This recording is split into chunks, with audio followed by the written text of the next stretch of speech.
তলদেশে থেকে পলিথিন মানে উঠাইতেছে, মানে কি পরিমাণ পলিথিন ঢাকার বুড়িগঙ্গা নদীতে।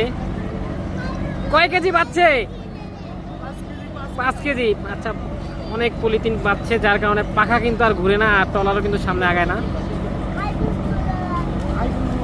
মানুষ সবাই নদীকে বাঁচাতে চায়, আর আমরা নদীকে নষ্ট করি, নদীতে ময়লা ফেলি।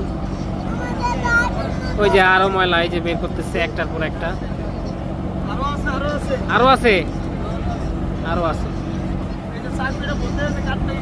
চাকু দিয়ে কাটা লাগতেছে। তাহলে বুঝেন দর্শক যে কি পরিমাণ পলিথিন ট্রলারের পাখায় বাঁধছে, যে এমনিতে কিন্তু খুলতেছে না, মানে চাকু দিয়ে কেটে তারপরে কিন্তু বের করা হচ্ছে, মানে বের করতে হইতেছে।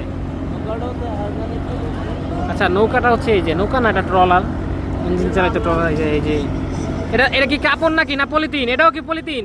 ও, এটাও পলিথিন।